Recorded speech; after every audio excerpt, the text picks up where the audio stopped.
আসসালামু আলাইকুম দর্শক, আমি সুমি। আমার চ্যানেল শখের লাইফস্টাইলে আরও একবার আপনাদের সবাইকে স্বাগত জানাই। কাছে কিংবা দূরে, দেশ কিংবা দেশের বাইরে, যে যেখান থেকে আমার এই ছোট্ট ভিডিওটি দেখছেন, আশা রাখছি আল্লাহর অশেষ রহমতে ভালো আছেন, সুস্থ আছেন।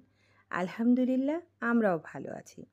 তো দর্শক, সকাল সকাল বারান্দায় দাঁড়িয়ে দেখলাম হঠাৎ করে মেঘ লেগেছে। আর এমন মেঘ মনে হচ্ছে এক্ষুনি বৃষ্টি আসবে। দেখুন মেঘের ভাব, বলতে না বলতেই কিন্তু হুট করে বৃষ্টিও চলে আসলো। এত ভালো লাগছিল দাঁড়িয়ে থাকতে, তাই ভাবলাম একটুখানি ভিডিও ধারণ করি।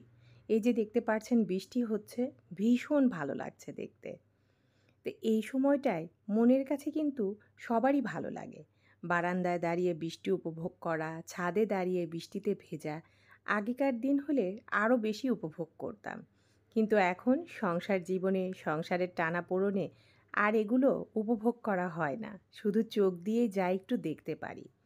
তো বারান্দায় দাঁড়িয়ে কিছু সময় কাটানোর পর চলে আসলাম ঘরে। আর ঘরে যেয়ে শুরু করতে হবে আমার আজকের সংসারের কাজকর্ম। আর শুরুতেই বেডরুমের যে বেডশিটটা আছে সেটা চেঞ্জ করে নিলাম। আর আমি সকাল সকাল আগে আমার বেডরুমটাই গোছানোর চেষ্টা করি। তো বালিশের কাভারগুলো ভরে নিচ্ছি। তো ভিডিওর এ পর্যায়ে আমার প্রিয় আপু ভাইয়া ও সম্মানিত দর্শক, যারা আমার এই ছোট্ট ভিডিওটি দেখবেন, প্লিজ একটি লাইক দিয়ে দিবেন আর আমার ভিডিওটি শুরু থেকে শেষ পর্যন্ত দেখে নেবেন। আর যদি আপনাদের কাছে আমার চ্যানেলের ভিডিওগুলো ভালো লাগে, তাহলে প্লিজ আমার চ্যানেলটিকে সাবস্ক্রাইব করে নেবেন। পাশে থাকা বেল বাটনটি অবশ্যই প্রেস করে দিবেন। তাহলে আমি যখনই ভিডিও দিব তার নোটিফিকেশন আকারে আপনাকে জানান দিবে, আর আপনি সেটা আপনার ইচ্ছা অনুযায়ী দেখে নিতে পারবেন। তো এখন বালিশের কাভারগুলো ভরে নিয়ে বিছানাটা সুন্দর করে গুছিয়ে চলে যাব পরবর্তী কাজগুলো।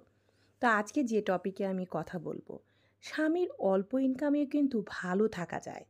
এটা কিন্তু খুব বেশি কষ্টসাধ্য বিষয় না। কিন্তু তার জন্য কি দরকার জানেন? একটুখানি ধৈর্য ও বুদ্ধি। জি, অবশ্যই বুদ্ধির দরকার।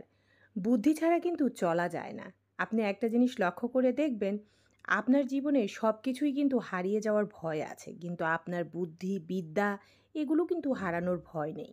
কারণ এগুলো কেউ আপনার থেকে কখনো কেড়ে নিতে পারবে না। তাই বুদ্ধি থাকা খুবই দরকার। আর প্রতিটি গৃহিণীদেরই উচিত বুদ্ধি করে চলা আর ধৈর্য ধরা। আমি মনে করি ধৈর্য ধরলে জীবনে সব কিছুই পাওয়া যায়। ধৈর্যর ব্যতীত জীবনে কিছুই নেই। কারণ প্রত্যেকটি সফল ব্যক্তির পিছনেই আছে কঠোর শ্রম আর ধৈর্য। যারা ধৈর্য ধরেন তারা জীবনে ভালো থাকেন এবং ভালোভাবে বাঁচতে পারেন।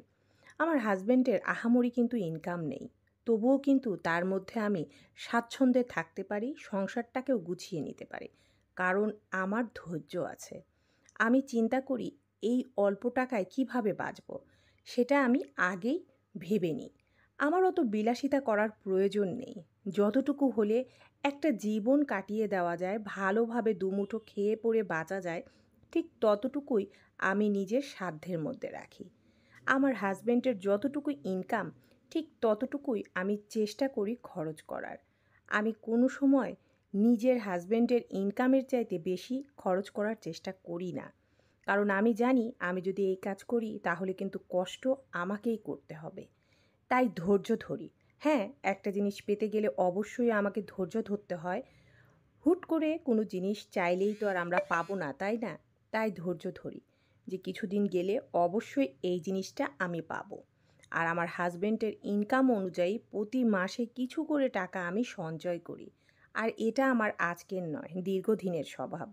কারণ এই সংসারটাকে আদর যত্নে ভালোবাসা দিয়ে আমি গড়ে তুলেছি। এখন আমাকে ধৈর্যহারা হলে চলবে না।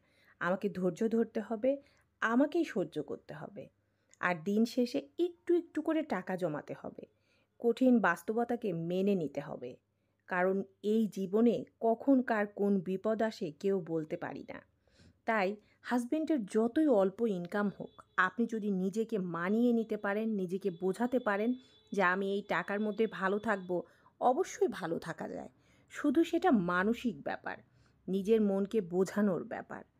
আপনার চাহিদা আপনি যত কম করবেন, তত দেখবেন আপনি ভালো আছেন।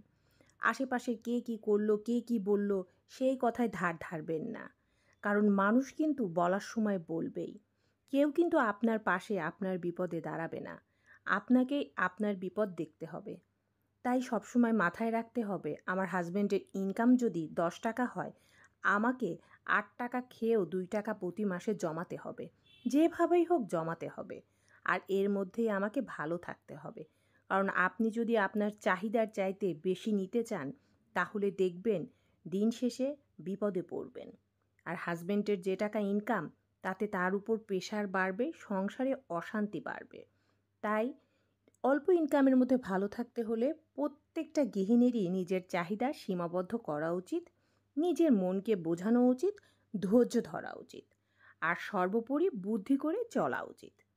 তো এখন সব কাজকর্ম শেষ করে আমার নাস্তা নিয়ে বসলাম। আজকে ডিম সিদ্ধ করে নিয়েছি, গ্রিন টি আর ২ পিস রুটি।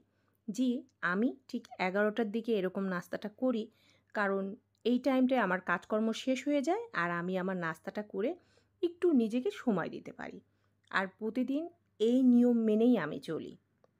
নিজেকে ভালো রাখতে হবে, কারণ নিজেকে যদি ভালো না রাখি, তাহলে কিন্তু আমার সংসার অচল। আমার হাসব্যান্ড, বাচ্চা, তাদেরকে দেখার মতো কেউ নেই। তাই আগে নিজে ভালো থাকি। তো আমার আপু ভাইয়ারা, অনেক সময় ভিডিওতে অনেক কথা বলি, হয়তো আপনাদের ভালো লাগে না। তাহলে প্লিজ এই কথাগুলোকে ক্ষমাসুন্দর দৃষ্টিতে দেখবেন আর ভালো থাকবেন। আল্লাহ হাফেজ। আসসালামু আলাইকুম।